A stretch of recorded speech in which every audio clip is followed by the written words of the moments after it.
കാരണം നിങ്ങളുടെ ജീവിതത്തിൽ ഉണ്ടാകുന്ന വിഷമങ്ങളും സങ്കടങ്ങളും സന്തോഷങ്ങളും ഒക്കെ പറഞ്ഞറിയിക്കുവാൻ വേണ്ടി നിങ്ങൾക്ക് സുഹൃത്തുക്കളുണ്ട്, സഹോദരി സഹോദരന്മാരുണ്ട്, ഭാര്യ ഭർത്താക്കന്മാരുണ്ട്, ഒന്നുമില്ലേ കാമുമാരെങ്കിലും കാണും.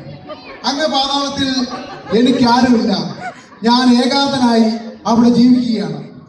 പിന്നെ എന്നെ ജീവിക്കാൻ പ്രേരിപ്പിക്കുന്ന ഘടകം എന്താണെന്ന് ചോദിച്ചാൽ, ഇന്ന് നിങ്ങൾ എനിക്ക് തരുന്ന സന്തോഷവും എന്നോട് കാണിക്കുന്ന ആ സ്നേഹ ആദരവുകളുമാണ്.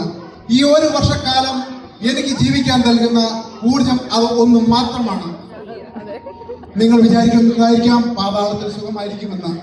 ഒന്നുമല്ല.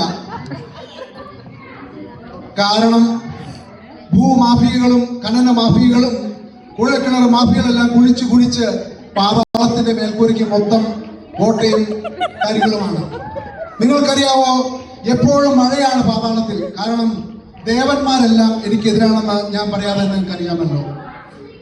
ഇവന്മാര് മഴ പെയ്യ്ക്കുന്നു, ഈ ലോബികളിൽ ഇതുപോലെ വെള്ളമെല്ലാം പാതാളത്തിലോട്ട്.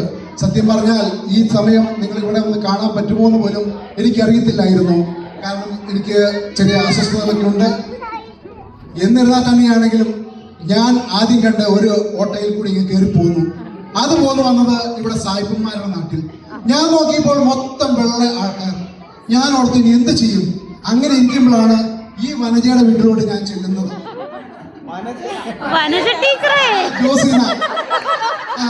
അപ്പൊ അതാണ് എന്റെ പഴയ തോഴിയും ഇതുപോലെ തന്നെയായിരുന്നത്. പക്ഷെ ഒരു കുഴപ്പമുണ്ട്, അതിന് ഇതിനേക്കാളും ചന്തമുണ്ടായിരുന്നു. കുറവ് മാത്രമേ അതിനുള്ളൂ. അത് നോക്കൂ, എന്റെ പഴയ തോഴികന്മാരായ വിലാസിനി സർസമാസമാതിരി അങ്ങനെ എല്ലാവരും ഉണ്ടല്ലോ. ഇവിടെ ഉണ്ട് കുറെ ഒരു സൂണന് തക്കമ്മ അതുകൊണ്ട്. പക്ഷെ എന്നിരുന്നാലും നിങ്ങളെല്ലാവരും കണ്ടപ്പോൾ എനിക്ക് വളരെ സന്തോഷകരമായി. നമുക്ക് ഇന്ന് ഈ ഒരു ദിവസം അടിച്ചുപൊളിയായി നമുക്കൊരു ഓണം ആഘോഷിക്കാം. എല്ലാവരെയും ഓണത്തിലോട്ട് ഹാർദവമായി സ്വാഗതം ചെയ്യുന്നു. അപ്പോൾ നമുക്ക് എല്ലാവർക്കും ഒരുമിച്ച്